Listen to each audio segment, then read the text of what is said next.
हाँ जी, तो क्या हाल है? उम्मीद करता हूँ बहुत अच्छे। खैर, तो एक बार फिर स्वागत है आप लोगों का अकाउंट्स अवेलेबल है कि इस प्लेटफॉर्म पर। तो बिल्कुल सही सुना आपने, 4 नंबर लगभग फ्री के नंबर हैं आपके, जैसा कि थंबनेल और डिस्क्रिप्शन के अंदर मेंशन है। काफी आसानी से एक आसान सा क्लास 12th का एक टॉपिक कवर करके आप फ्रीली 4 नंबर ले सकते हैं। सबसे ज्यादा आसान टॉपिक आपके एंटायर क्लास 12th का, लिटरली सबसे ज्यादा आसान। और जो चीज है जो इस टॉपिक को सबसे आसान बनाती है, तो वो है कि यहां ना आपको अकाउंटिंग नॉलेज की बहुत ज्यादा जरूरत, ना ही डेबिट क्रेडिट की बहुत ज्यादा जरूरत। बस हल्के फुल्की सी कुछ कैलकुलेशंस हम करेंगे, वो तरीका आपको जानना समझना है और लगभग फ्री के नंबर आपको मिलने वाले हैं। तो जरा आराम से समझने की शुरुआत करते हैं जी। कौन सा ये टॉपिक है, क्या ये है? तो प्रेम से बोले राधे राधे। आओ जरा 4 नंबर की बातें करनी शुरू करें। और लगभग लगभग पेपर में आना तय है, ये क्वेश्चन आएगा ही आएगा। फटाफट से देख के जल्दी से कर देते हैं ये आसान सा टॉपिक। तो करते हैं जी बात। तो टॉपिक है आपका टूल्स ऑफ फाइनेंशियल एनालिसिस, कि फाइनेंशियल एनालिसिस करने के लिए कौन कौन से टूल्स हमारे पास में अवेलेबल है मेरे बाबू। तो कुछ एक स्टेटमेंट्स पढ़नी होती हैं आपको, जैसे कि नजर आ रही है कंपेरेटिव स्टेटमेंट नाम की चीज है, एक कॉमन साइज स्टेटमेंट नाम की चीज होती है जो एग्जाम में बनाने के लिए आती है। क्या दोनों बनाने के लिए आएंगी? तो जवाब है ना, दोनों में से कोई एक आएगी, यानी कि या तो कंपेरेटिव आएगी या कॉमन साइज आएगी। क्या ऑप्शन आने वाला है? तो जवाब है ना, बिल्कुल ऑप्शन नहीं आएगा, जरूरत भी नहीं है ऑप्शन की। तो या तो कंपेरेटिव स्टेटमेंट्स आती हैं बनाने के लिए या कॉमन साइज। और ध्यान रखिएगा मेरे बच्चा, कंपेरेटिव स्टेटमेंट या तो बैलेंस शीट की बनाई जा सकती है या फिर प्रॉफिट एंड लॉस की बनाई जा सकती है। बिल्कुल उसी तरीके से कॉमन साइज या तो बैलेंस शीट की बनाई जा सकती है या फिर प्रॉफिट एंड लॉस की बनाई जा सकती है। तो इस तरीके से अगर मैं काउंट करने पे आऊं तो टोटल 1 2 3 4 चीजें हमें समझनी है, पढ़नी है, और काफी आसानी से समझ जाएंगे हम। बहुत ही ज्यादा आसान चीज है, बस थोड़ा सा ध्यान की जरूरत है और सीधा आपको 4 नंबर आपको प्यार से बरोस के मिल जाएंगे, कोई दिक्कत नहीं है। हालांकि अगर मैं बात करूं कि टूल्स ऑफ फाइनेंशियल एनालिसिस ये कंपेरेटिव और कॉमन साइज स्टेटमेंट ही होती हैं, तो जवाब है ना।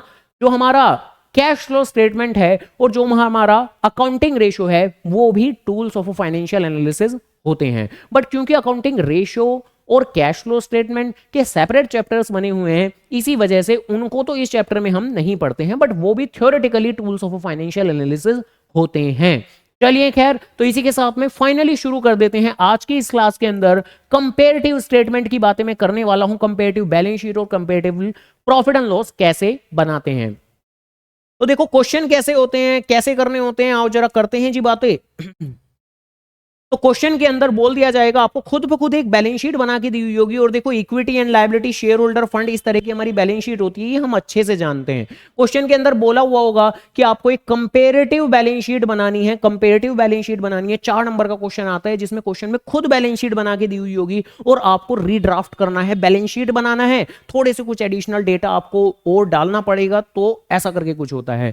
तो देखो सॉल्यूशन के तौर पर आप करते क्या हो, सबसे पहले ये जो बैलेंस शीट हमें बना के दी हुई है, वेरियस एसेट्स एंड लायबिलिटीज आपको दी हुई हैं और उनके करंट ईयर के बैलेंस और प्रीवियस ईयर के बैलेंस, 2022 के बैलेंस यानी करंट ईयर के बैलेंस, 2021 के balance that means previous year के बैलेंस। तो आपको 2 तरह के बैलेंसेस दिए हुए हैं। तो सबसे पहले सॉल्यूशन के अंदर हम यही सारा का सारा सेम टू सेम उतार देते हैं मेरे बच्चा। अगर मैं फॉर्मेट की बात करूं तो बहुत ही ज्यादा आसान सी बात है। हम क्या करते हैं यहां पर, जरा करते हैं बात। तो कंपैरेटिव क्या बनाने जा रहे हैं हम, बहुत ही ज्यादा आसान टॉपिक है, कंपैरेटिव बैलेंस शीट बनाने जा रहे हैं, जिसका मान के चलिए काफी ज्यादा एक मेजर हिस्सा यहां से लेकर यहां तक का सारा हिस्सा हमें क्वेश्चन से ही मिल जाएगा, क्वेश्चन से ही मिल जाएगा। मान के चलो हमें जो मेनली काम करना है, हमें जो मेनली वर्क करना है, वो सिर्फ आखिरी के इन 2 कॉलम्स के ऊपर करना है, कुछ ऐसी सी बातें हैं। तो मान के चलो ये यहां से लेकर यहां तक का सारा डेटा हमें क्वेश्चन से ही उतारना है, यानी क्वेश्चंस की ही मदद से हम सारा का सारा डेटा यहां उतारने वाले हैं। सबसे पहले हम अपनी लायबिलिटी साइड दिखाएंगे, यानी कि इक्विटी एंड लायबिलिटी हेडिंग डालेंगे, इक्विटी एंड लायबिलिटीज हेडिंग डालेंगे। और अंदर का अगर आपको चीजें याद नहीं है, मेजर हेड सब हेड याद भी नहीं है, तो भी कोई फर्क नहीं पड़ता है आपका, ठीक है जी, कोई फर्क नहीं पड़ता, क्योंकि वो क्वेश्चन में खुद दिया हुआ है। Equity and liability, share holder fund, non current liability, current liability, वो खुद क्वेश्चन ने दिया है, आपको तो एज इट इज उसे उतार देना है। जैसे कि यहां पर इक्विटी एंड लायबिलिटी के अंदर शेयर होल्डर फंड्स गिवन है, नॉन करंट लायबिलिटी गिवन है, करंट लायबिलिटी गिवन है, बैलेंसेस उनके गिवन है, तो इन सभी चीजों को हमें यहां उतार देना है सेम टू सेम। हाँ, बस उतारते वक्त एक बात का ध्यान रखें, क्या कि जैसे क्वेश्चन के अंदर यहां करंट ईयर और पीछे आपका प्रीवियस ईयर दिया है, जबकि यहां जब आप काम करके चलोगे तो यहां पर सबसे पहले इधर आपको एज ऑन, सबसे पहले इधर आपको 31 मार्च 2021 that means previous year data लिखना है, और इसके बगल में यानी कि राइट हैंड साइड में यहां आपको एज ऑन 31 मार्च 2022 का डेटा यानी कि करंट ईयर का डेटा लिखना है। यानी कि इन शॉर्ट इन डेटा को पलट देना है, जिस तरीके से यहां डेटा लिखे हुए हैं उसके मुकाबले डेटा को पलट के यहां लिख देना है। जरा आराम से मैं जल्दी जल्दी जल्दी जल्दी सबसे पहले जितना भी हमारा डेटा दिया हुआ है उसको यहां पर लिख देता हूं। सेम टू सेम डेटा लिखना है, कोई भी अंतर हमारा नहीं पड़ेगा। तो सबसे पहले यहां पूरा पूरा उतार देता हूं मैं जल्दी से फास्ट फॉरवर्ड वे में।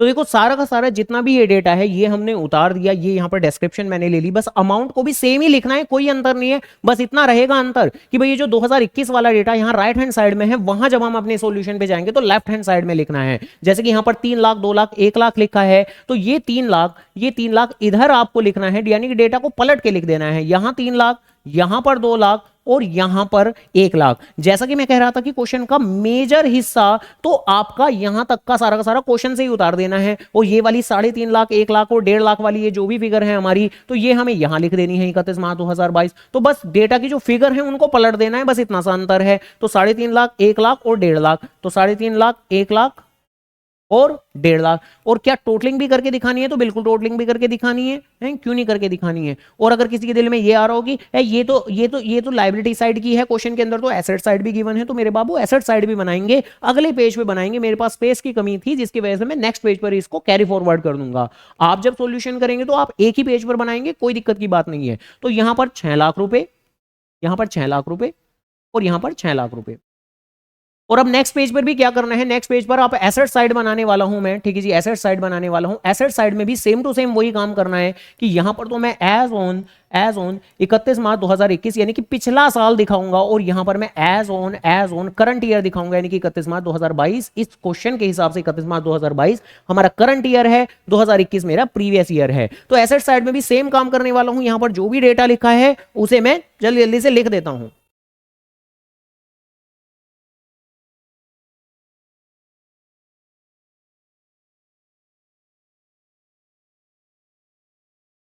दिखा दिया हम लोगों ने। अब इसके बाद में क्या करेंगे, कुछ नहीं, जैसा कि मैंने वहां कहा था, फिगर्स को लिखते वक्त ध्यान रखना, ये जो 3 लाख आपके पिछले साल की फिगर हैं उनको हमें यहां नहीं लिखना बल्कि इधर लिखना है। तो जो 3 लाख वाली फिगर है वो हम यहां दिखाएंगे, 31 मार्च 2021 में 3 लाख की फिगर यहां दिखाएंगे और अकॉर्डिंगली टोटलिंग भी शो कर देंगे। और मेरा सॉल्यूशन 2 पेज पर आया है, बट आपको तो एक ही पेज पे इसे बना देना है, बड़ी आसान सी बात है। और करंट ईयर की मेरी फिगर 4 लाख और 2 लाख रुपए हैं, तो उनको भी अकॉर्डिंगली दिखा देंगे मेरे बाबू।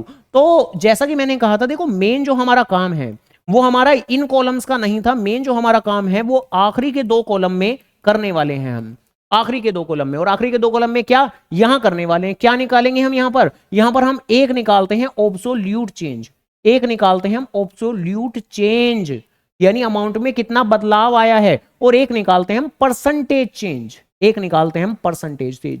तो बेसिकली कंपैरेटिव स्टेटमेंट, भाई देखो नाम से ही समझ में आता है हमें, कंपैरेटिव स्टेटमेंट नाम से ही समझ में आता है कि यहां क्या करना है, हमें डेटा का कंपेयर करना है, डेटा का कंपैरिजन करना है। तो बस बड़े आराम से कंपैरिजन कर लेंगे। देखो यहां पर मैं लिख देता हूं कि मेनली जो भी चाहे बैलेंस शीट बना रहे हो आप कंपैरेटिव या प्रॉफिट एंड लॉस बना रहे हो, हमेशा क्या होगा, हमेशा आपका एक दिया होगा प्रीवियस ईयर की फिगर, एक दी होगी प्रीवियस ईयर की फिगर, एक दी हुई होगी करंट ईयर की फिगर, एक दी होगी प्रीवियस ईयर की फिगर, एक दी होगी करंट ईयर की फिगर। सपोज करो प्रीवियस ईयर की जो फिगर है वो आपकी 10 लाख रुपए है, सपोज करो, मैं ऐसी एग्जांपल के लिए बता रहा हूं क्योंकि हर जगह यही काम करने वाले हैं हम। और सपोज करो करंट ईयर की जो फिगर है वो आपकी 12 लाख रुपए है। अब ये तो 2 फिगर तो हमारी हो गई, हमें क्या निकालने होते हैं, हमें निकालने होते हैं 2 तरह के चेंज, एक होता है ऑब्सोल्यूट चेंज और एक हम निकालते हैं परसेंटेज चेंज।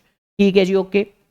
तो सपोज करो, सपोज कि हमारा ये प्रीवियस ईयर का कॉलम है इसको मैं ए नाम दे रहा हूं, करंट ईयर का बैलेंस है इन्हें मैं बी नाम दे रहा हूं। तो ऑब्सोल्यूट चेंज कैसे निकालना है, आपको बी में से ए को माइनस करके निकालना है। ऑब्सोल्यूट चेंज कैसे निकालना है, बी में से ए को माइनस करके निकालना है, यानी करंट ईयर में से प्रीवियस ईयर को माइनस करके निकालना है। हर बार करंट ईयर में से प्रीवियस ईयर को माइनस करेंगे, वेदर वो फिगर पॉजिटिव आए या नेगेटिव आए। यानी कि आपका अकॉर्डिंगली भाई 12 लाख माइनस 10 लाख तो कितना आ जाएगा, 2 लाख रुपए। 12 लाख माइनस 10 लाख क्या आ जाएगा, 2 लाख रुपए।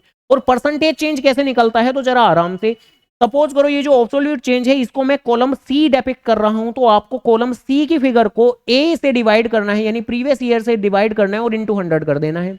इनटू 100 क्यों कर रहे हैं, क्योंकि परसेंटेज चेंज निकाल रहे हैं। तो यानी कि आपको जो भी आपका ऑब्सोल्यूट चेंज निकला, सपोज करो आपका ऑब्सोल्यूट चेंज जैसे कि हमारा आया है कितना, 2 लाख रुपए, तो आपको 2 लाख रुपए को ओरिजिनल वाली यानी कि प्रीवियस ईयर की फिगर 10 लाख रुपए से डिवाइड करना है, 10 लाख रुपए से डिवाइड करना है और इनटू में 100 करना है। जैसे कि फिलहाल इस सिचुएशन के अंदर आपका 20% आ जाएगा। तो बस ऐसे करके कैलकुलेशंस करनी है आपको, और कुछ भी नहीं है, वो कुछ भी नहीं है। जैसे अगर मैं अपने मेन सॉल्यूशन पर भी आऊं तो यहां पर क्या करेंगे, हम सबसे पहले एब्सोल्यूट चेंज निकालेंगे। सपोज करो ये मेरा कॉलम नंबर ए है, क्या आप पेपर में ऐसे लिख सकते हो, बेशक लिख सकते हो, ठीक है जी, पेपर में ऐसे लिख सकते हो। और ये आपका कॉलम नंबर बी है, और इस कॉलम को सपोज करो मैं सी नाम दे रहा हूं, और सी कैसे निकलेगा, सी निकलेगा बी में से ए माइनस करके। और पेपर में ये बातें कोट कर सकते हो आप, ए कॉलम, बी कॉलम और सी कॉलम आप निकाल रहे हो बी में से ए माइनस करके। यानी आपको सिंपली 3.5 लाख रुपए में से 3 लाख माइनस कर देने हैं। तो 3.5 लाख 3,50,000 में से 3 लाख माइनस करेंगे। बताओ ये इतनी बेसिक सी माइनस नहीं कर सकते हम, इतना सा काम है, 4 नंबर मिलेंगे इस स्टेटमेंट को बनाने में। 1 लाख में से 2 लाख माइनस करना है, जरा ध्यान रखना, 2 लाख में से 1 लाख नहीं, बी में से ए माइनस करना है। 1 लाख में से 2 लाख माइनस करना है तो नेगेटिव के 1 लाख आएगा, नेगेटिव के 1 लाख। ठीक है जी, जैसा कि मैंने कहा था ऑब्सोल्यूट चेंज पॉजिटिव भी आ सकता है, नेगेटिव भी आ सकता है। और ऑब्सोल्यूट चेंज का मतलब कि भाई अमाउंट में कितना बदलाव आ रहा है। अब अमाउंट अगर वक्त के साथ बढ़ रही है तो ऑब्वियसली पॉजिटिव आएगा ऑब्सोल्यूट चेंज। अगर डिक्रीज हो रही है, जैसे कि यहां पर जो मेरी लॉन्ग टर्म बोरिंग है वो 2 लाख से डिक्रीज होकर 1 लाख हो रही है, तो कम हो रहा है मेरा बैलेंस। 1 लाख से इंक्रीज होकर 1.5 लाख रुपए हो रहा है, तो 1.5 लाख में से 1 लाख माइनस करके 50,000 रुपए पॉजिटिव आएगा। और ऑब्वियस सी बात है कि भाई यहाँ टोटल में तो 6 लाख में से 6 लाख माइनस करूं तो यहाँ तो कुछ नहीं आने वाला है, ठीक है, तो यहाँ तो जीरो आएगा, तो यहाँ कुछ नहीं निकालना आपको। और उसके बाद परसेंटेज चेंज में क्या करना है, अब देखो मैंने तो यहाँ पर प्रॉपर्ली कैलकुलेशन करके दिखाई है, क्या आपको अपने एग्जाम के अंदर यहाँ पर बकायदा कैलकुलेशन करके दिखानी है, तो जवाब है ना। आपको तो रफ में कैलकुलेशन करनी है, और रफ में कैलकुलेशन करके यहाँ पर फाइनली सिर्फ और सिर्फ परसेंटेज कोट करनी है। यहाँ पर परसेंटेज के कॉलम में आप यहां पर ये दिखा सकते हो, ये हम निकाल कैसे रहे हैं, सी को ए से डिवाइड करके इनटू 100 करके। यानी कि जैसे कि मैं फिलहाल बात करूं तो सी यानी कि 50,000 को मैं 3 लाख से डिवाइड करूंगा। ऐसी रिप्रेजेंटेशन पर्पस के लिए दिखा देता हूं मैं, बाकी ये ब्लू कलर से जो मैं लिख रहा हूं ये आपको एग्जाम में नहीं दिखाना है, ठीक है जी, ये एग्जाम में नहीं दिखाना। 50,000 को 3 लाख से डिवाइड करूंगा मैं, यानी सी को ए से यानी 3 लाख से डिवाइड करूंगा मैं, सी को ए से डिवाइड करूंगा मैं और इनटू में 100 कर दूंगा मैं। हाँ जी, और इस कैलकुलेशन को सोल्व करके जो भी आएगा, जैसे कि फिलहाल के लिए अगर सपोज करो मैं बात करूं तो कितना आएगा ये आपका 1616, कितना बनेगा 1616, तो ये बन जाएगा मेरा 16.67, ठीक है जी 16.67।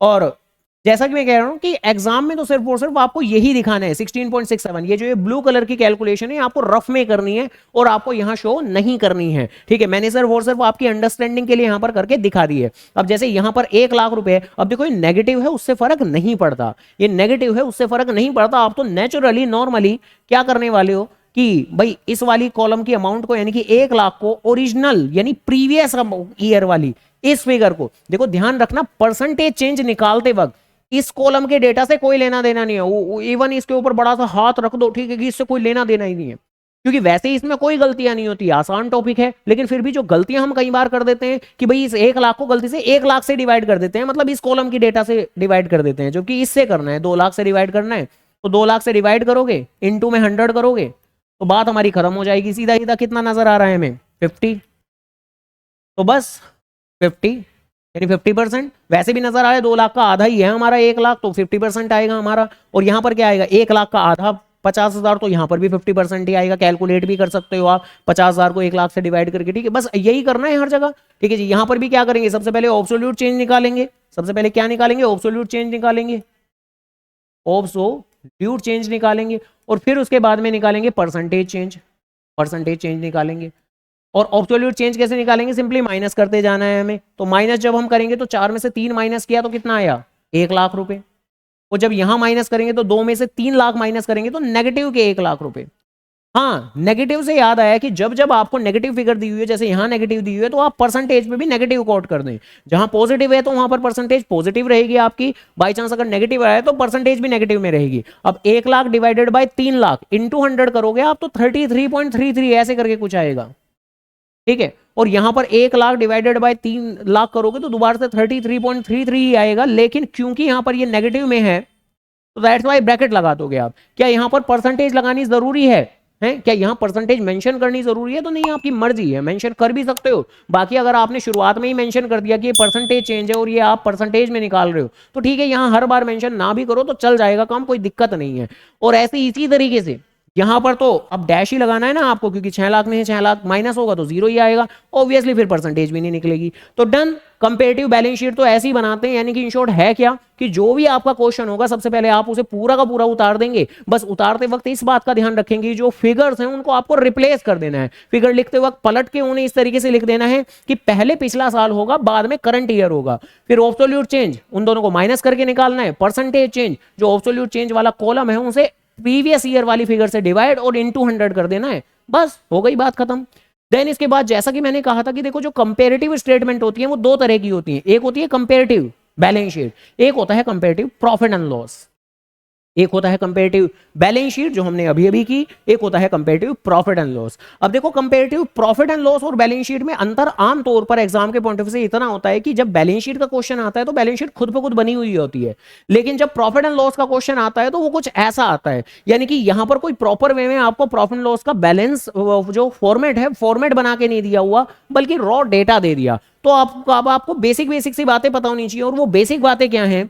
तो वो बेसिक बातें ये हैं कि देखो आमतौर पर आपका statement of profit and loss, statement of profit and loss कैसा दिखता है, कैसा दिखता है, यानी उसका फॉर्मेट क्या होता है, यानी कि बेसिक आइटम वाइज मैं बात कर रहा हूं कि आमतौर पर कौन कौन से आइटम होते हैं। जैसे बैलेंस शीट के अंदर इक्विटी एंड लायबिलिटी होती है, non current liability, current liability, item है अपने अपने, ठीक है, बैलेंस शीट के।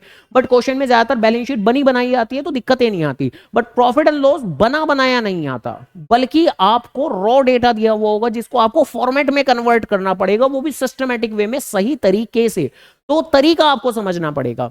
हाँ, आगे का जो काम रहेगा, क्या यहां पर भी कंपैरेटिव प्रॉफिट एंड लॉस में हम एब्सोल्यूट चेंज और परसेंटेज चेंज निकालेंगे? तो बेशक निकालेंगे, लेकिन शुरुआत में आपको उस रो डेटा को प्रॉपर फॉर्मेट में लिखना पड़ेगा। अब थोड़ी तो मेहनत करनी पड़ेगी ना, माना फ्री के नंबर हैं, बट फ्री के नंबर का मतलब जहां बहुत कम मेहनत में बहुत ठीक ठाक नंबर बन जाते हैं हमारे। तो चलो खैर देख लेते हैं जी क्या करते हैं क्या नहीं करते। तो देखो आमतौर पर प्रॉफिट लॉस अकाउंट में क्या आता है भाई, क्या आएगा? अगर मैं वैसे वैसे रफ फॉर्मेट की बात करूं तो एक तरफ हम सारी की सारी अपनी इनकम कोट करेंगे, एक तरफ सारी की सारी इनकम कोट करेंगे, एक तरफ हम सारे के सारे एक्सपेंसेस कोट करेंगे, और बस फाइनली मेरा प्रॉफिट निकल के आ जाएगा। यही तो होगा, और क्या होगा?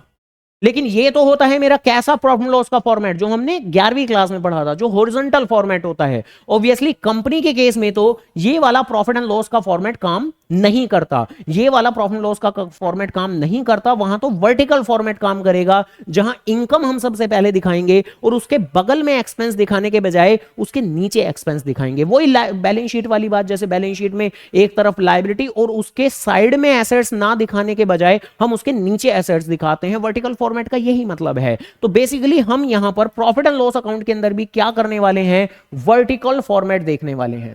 जरा आराम से, क्या होता है जी vertical format of statement of profit and loss? तो जरा सुन लेते हैं। सबसे पहले हम अपनी इनकम दिखाएंगे। अब देखो इनकम मेनली कौन सी होती है? सेल्स होती है, और सेल्स नाम की इनकम को यहां सेल्स ना कहकर आमतौर पर रिवेन्यू फ्रॉम ऑपरेशन बोलते हैं। तो सबसे पहले जो भी मेरी रिवेन्यू फ्रॉम ऑपरेशन होती है वो लिखते हैं, उसके बाद में अगर क्वेश्चन में कोई अदर इनकम्स दी हुई होती हैं तो वो लिखते हैं, अपनी मेन इनकम में अदर इनकम ऐड करके फाइनली हम अपनी टोटल इनकम निकालते हैं। ठीक है जी, टोटल इनकम निकालते हैं। टोटल एक्सपेंस क्यों लिख दिया? क्यों लिख दिया टोटल एक्सपेंस? बुद्धि खराब हो गई है, और क्यों लिख दिया है? तो टोटल इनकम लिखते हैं। टोटल इनकम को फॉर एग्जांपल कोई भी एक नाम दे देते हैं, ए, यानी जैसे उसमें कर रहे थे ना ABC है, तो यहाँ पे भी ए नाम दे दिया। फिर उसके बाद में क्या करते हैं कि सपोज करो, फिर उसके बाद में यहाँ अच्छी सी एक प्यारी सी बेहतरीन सी हेडिंग डालोगे आप एक्सपेंसेस की, क्योंकि भैया इनकम के साइड में तो दिखाओगे नहीं, आप नीचे ही दिखाओगे एक्सपेंसेस, तो एक्सपेंसेस की हेडिंग डालते हो आप। और फिर उसके बाद क्वेश्चन में जो भी आपको एक्सपेंस दिए होंगे, क्वेश्चन में बहुत सारे तरह के एक्सपेंस दिए हुए होते हैं, जैसे कि आपको कॉस्ट ऑफ मटेरियल कंज्यूम है, अजीब अजीब से खर्चे मिलेंगे आपको, कॉस्ट ऑफ मटेरियल कंज्यूम।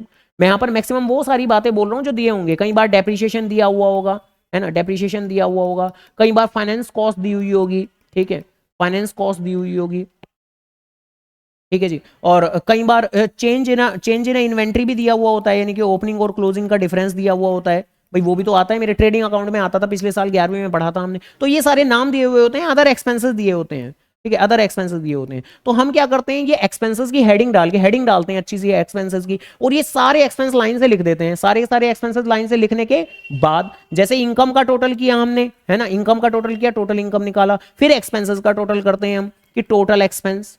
पहले इनकम लिख दी अपनी, और इनकम तो मेनली ये दो ही होती हैं, खर्चे जो भी है क्वेश्चन में दिए होते हैं लिख देते हैं, इतने सारे नहीं होते क्वेश्चन के अंदर, आमतौर पे एक दो खर्चे दिए होते हैं सिर्फ और सिर्फ, जितने भी दिए होंगे वो लिख देंगे हम। देन टोटल एक्सपेंस निकालेंगे हम यहां पर, और टोटल एक्सपेंस को सपोज करो बी नाम दे देंगे हम।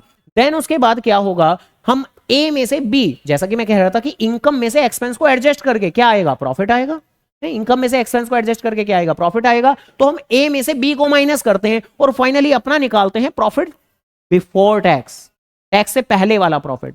कैसे निकालते हैं प्रॉफिट बिफोर टैक्स, ए में से बी को माइनस करके, ए में से बी को माइनस करके। तो ए यहां जितनी भी फिगर होगी आपकी, ठीक है, सपोज करो 15 लाख रुपए होगी, तो उसमें से यहां जितना भी टोटल होगा आपके एक्सपेंसेस का टोटल, यानी ए में से बी को माइनस करके प्रॉफिट बिफोर टैक्स निकालते हैं, और उसमें से फाइनली टैक्स को माइनस कर देते हैं, टैक्स को माइनस कर देते हैं, टैक्स पे कर देते हैं। तो फाइनली हमारा आ जाता है क्या, प्रॉफिट आफ्टर टैक्स। भाई प्रॉफिट बिफोर टैक्स में से टैक्स को माइनस करोगे तो क्या आएगा, प्रॉफिट आफ्टर टैक्स। क्या ही दिक्कत है, क्या ही परेशानी है, आसान सी तो बात है। तो बहुत ज्यादा कॉम्प्लिकेटेड बात नहीं है, इतना सा फॉर्मेट आपको अंडरस्टैंड करना है। पहले इनकम दिखाएंगे, revenue from operation, other income, total income, नाम देंगे ए, फिर एक्सपेंसेस की हेडिंग डालकर जो भी एक्सपेंस क्वेश्चन में दिए होंगे याद नहीं करने, तुम्हें बस इतना याद रखना है कि ये कुछ एक्सपेंस होते हैं, cost of material consume, depreciation, other expense, finance cost वगैरह वगैरह, जो भी दिए होंगे सबको लाइन से लिखेंगे, फिर एक्सपेंस के टोटल को बी नाम देंगे, फिर ए में से बी माइनस करके profit before tax, tax minus करके प्रॉफिट आफ्टर टैक्स, इस तरह से निकाल देंगे, और फाइनली फिर क्वेश्चन करना शुरू करेंगे। कैसे करते हैं क्वेश्चन, आओ जरा देखते हैं। तो देखो, जैसे अगर मैं इस क्वेश्चन की बात करूं जहां डेटा बहुत कम है, मैंने कहा था क्वेश्चन में डेटा इतना नहीं होता, ठीक है, इतना नहीं होता। जहां रेवेन्यू फ्रॉम ऑपरेशन, ऑब्वियसली ये मेरी इनकम है, ठीक है जी, इनकम है। इनकम का डेटा मेरे करंट ईयर का भी दिया हुआ है, ये मेरा करंट ईयर है 2024, और ये मेरा प्रीवियस ईयर 2023। तो करंट ईयर प्रीवियस ईयर दोनों डेटा दिया हुए हैं। खर्चों के नाम पर एक ये मेरा एक्सपेंस है और एक ये मेरा एक्सपेंस है, बस मैंने तो इतने सारे लिखे थे, हैं, depreciation, finance cost, cost of material consume, इतने नहीं होते क्वेश्चन में, एक दो खर्चे होते हैं। तो और जैसा कि मैंने कहा था कि भाई क्वेश्चन के अंदर तो ये भी होती है क्या, कई बार ये अदर इनकम भी दी हुई होती है, तो अदर इनकम नहीं दी हुई, सिर्फ और सिर्फ रेवेन्यू फ्रॉम ऑपरेशन दिया हुआ है, बस बात खत्म, और कुछ नहीं है। और सबसे आखिरी में टैक्स का रेट दिया हुआ है, ठीक है भैया। तो सबसे पहले तो आपको क्या करना है कि इसी सारी चीज को प्रॉपर वे में अच्छे तरीके से सजा सजा के लिखना है। तो आओ जरा सजा सजा के लिखना शुरू करें। तो आप क्या बनाने जा रहे हैं, आप बनाने जा रहे हैं कंपैरेटिव प्रॉफिट एंड लॉस, या comparative statement of profit and loss, ठीक है जी, कुछ भी कह सकते हो आप, comparative profit and loss statement. Even आप किस साल के लिए बना रहे हैं, ठीक है, तो माना डेटा दिखाई दे रहा है आपको 2023 का भी और 2024 का भी, लेकिन आप बना रहे हो 2024 पर खड़े होकर। तो यहां पर अगर आपको लिखना है तो लिख सकते हो फॉर द ईयर एंडेड, ठीक है जी, इस तरीके से लिख सकते हैं, फॉर द ईयर एंडेड 31 मार्च 2023, 31 मार्च 2023। और बस शुरुआत का काम हमारा वही रहेगा क्या, कि सबसे पहले यहां पर इस तरीके से कॉलम बनाया नहीं हुआ है, बना लेते हैं हम, ठीक है, कि यहां पर आप जो भी डेटा दिखाओगे वो दिखाओगे आप फॉर द ईयर एंडेड, यहां लिखेंगे फॉर द ईयर एंडेड, या फॉर द ईयर 31 मार्च। अब यहां कौन सा दिखाएंगे, यहां सबसे पहले पिछले, अच्छा यहां तो 31 मार्च 2024 लिखना था, 31 मार्च 2023, यानी कि पिछला साल पहले लिखोगे, और करंट ईयर बाद में लिखना है। वही जैसे बैलेंस शीट के अंदर मैंने कहा था कि पहले पिछला साल लिखना है और उसके बाद करंट ईयर लिखना है, दैट मीन 2024 बाद में लिखना है आपको। क्वेश्चन के अंदर तो 2024 पहले दिया है, 23 बाद में दिया है, लेकिन सॉल्यूशन के अंदर 23 पहले लिखना है, 24 बाद में लिखना है, इस बात का ध्यान रखिएगा। बाद में जो काम करना है वो वही काम होगा जो हमने बैलेंस शीट के अंदर सीखा था, कि पहले एब्सोल्यूट चेंज निकालेंगे फिर परसेंटेज चेंज निकालेंगे, तो बाद का काम हमारा वो का वही है। और बस अब यहां क्या क्या दिखाना है सबसे पहले पॉइंट नंबर 1, यानी अपना revenue from operations, revenue from operation जो कि हमारी एक इनकम है, रेवेन्यू फ्रॉम ऑपरेशन मेरा 45 लाख 20 लाख ऐसे दिया हुआ है, बट ध्यान से मुझे डेटा को पलटना है। तो पहले मैं 20 लाख लिखूंगा, और बाद में मैं 45 लाख लिखूंगा, क्योंकि 2024 की सेल है मेरी 45 लाख की, ठीक है जी। और अगर कोई अदर इनकम होती तो अदर इनकम लिखते, फिर उसका टोटल करते, लेकिन अब तो ऐसा नहीं है, मतलब ठीक है, बस यही है हमारी। तो बस इसी को इस तरीके से यहां पर लाइन डालकर इसी को ही नाम दे देते हैं टोटल इनकम, मतलब यही है मेरी टोटल इनकम। अदर इनकम होती तो ऐड करते, यही है मेरी टोटल इनकम, ठीक है, 20 लाख रुपए, 20 लाख रुपए, और ये 45 लाख रुपीज, ऐसे करके, ठीक है। और क्योंकि ये एक टोटल है तो इसके नीचे इस तरीके से डबल लाइन डालनी है, इसको बोल देंगे हम ए ऐसे करके। देन सीरियल नंबर के अंदर सेकंड पॉइंट, ऐसे करके सेकंड पॉइंट, और यहां हम हेडिंग डालने जा रहे हैं किस चीज की, एक्सपेंसेस की हेडिंग डाल देंगे। और अब उसके बाद में जितने भी एक्सपेंसेस हैं वो सारे के सारे लिखने शुरू कर देते हैं।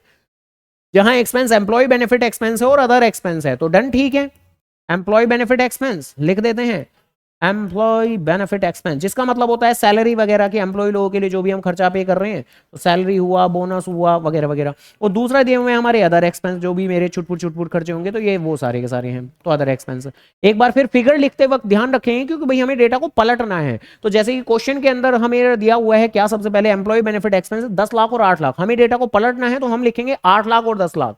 तो हम लिखेंगे पहले 8 लाख और बाद में 10 लाख, पहले 8 लाख और बाद में 10 लाख। और अदर एक्सपेंसेस के साथ भी वही काम करेंगे, 5 लाख 2 लाख, लेकिन हमें डेटा को पलटना है क्योंकि हमने ईयर्स पलटे हैं, हमें ऐसा इसलिए कर रहे हैं।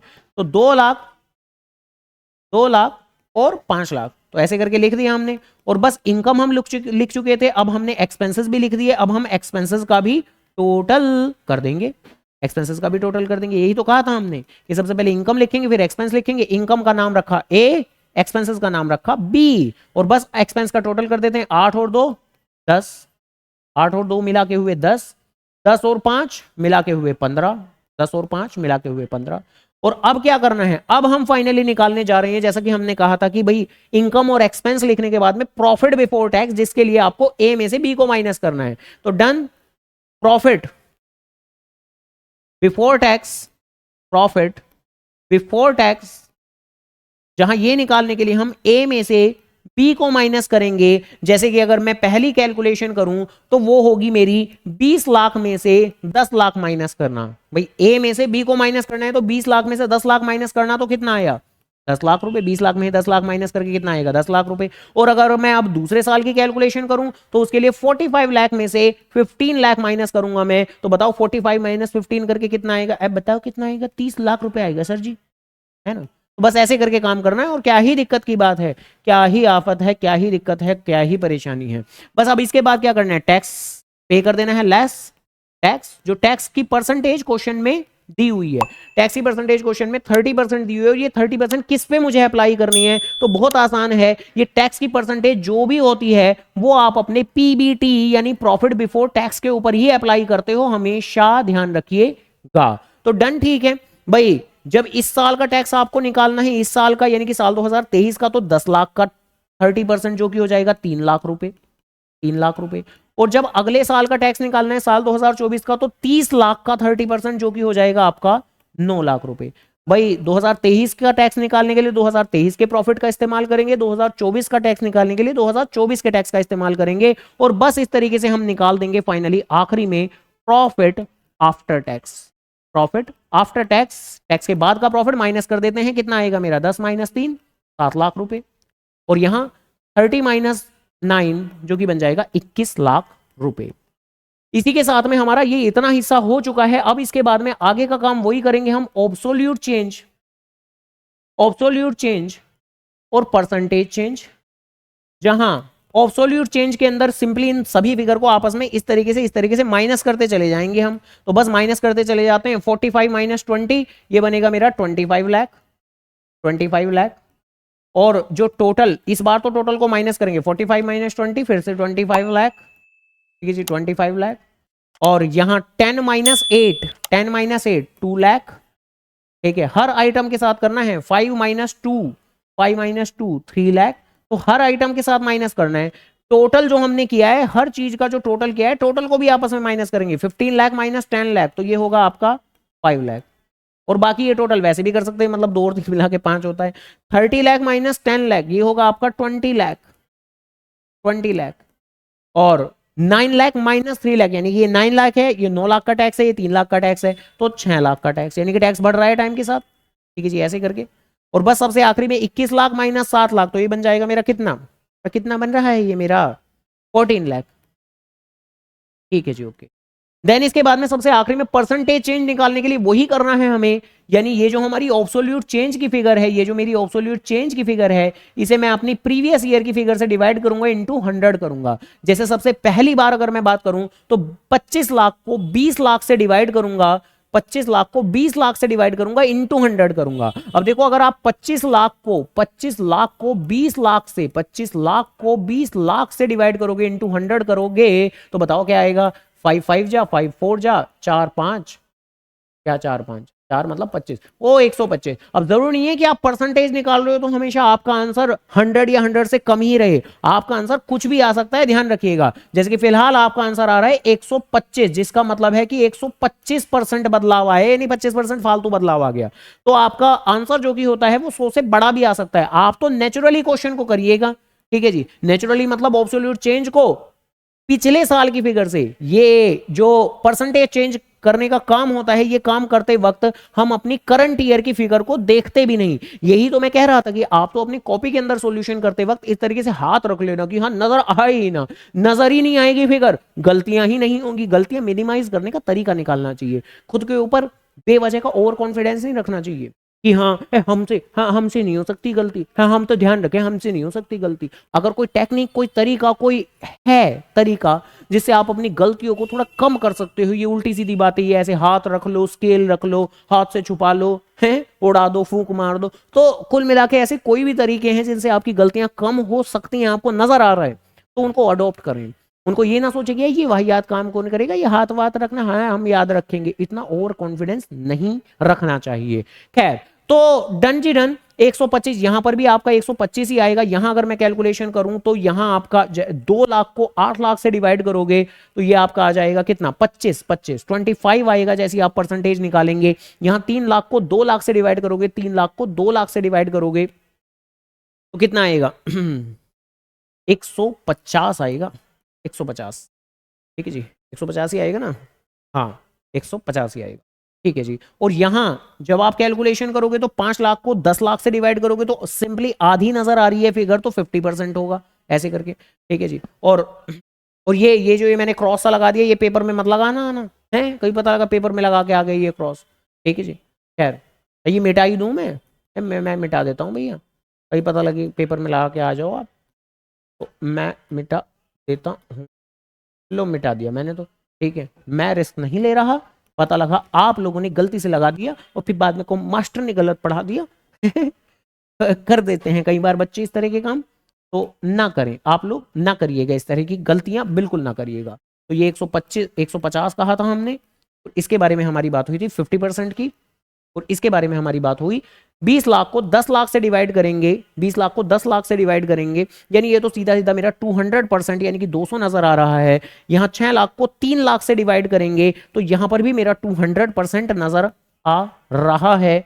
इसके अलावा यहां 14 लाख को 7 लाख से डिवाइड करेंगे तो ये भी मेरा सीधा सीधा 200% नजर आ रहा है, ठीक है जी। तो बस इस तरीके से हमने बना दिया है क्या, कंपैरेटिव स्टेटमेंट, सबसे ज्यादा आसान टॉपिक आपके पूरे के पूरे क्लास 12 के अकाउंट्स सिलेबस का मेरे हिसाब से। और अगर एग्री नहीं करते हो तो कमेंट सेक्शन में मेंशन कर दो कि इससे आसान टॉपिक क्या है ना, फिर उसकी भी वीडियो बना देंगे। अगर आपके हिसाब से इसको छोड़कर कोई दूसरा टॉपिक इससे भी आसान है तो उसकी भी वीडियो बना देंगे, कमेंट सेक्शन में मेंशन कर दो। तो देखो आज के इस क्लास के अंदर, वीडियो के अंदर मैंने कंपैरेटिव स्टेटमेंट की पूरी बात कर ली है। अगली एक और वीडियो जल्दी आएगी जिसके अंदर हम कॉमन साइज स्टेटमेंट की बात करेंगे और फाइनली ये फ्री मार्क्स 4 नंबर, ये सेक्शन हमारा कंप्लीट हो जाएगा। तो चलिए खैर फिलहाल के लिए okay done, tata bye bye, take care.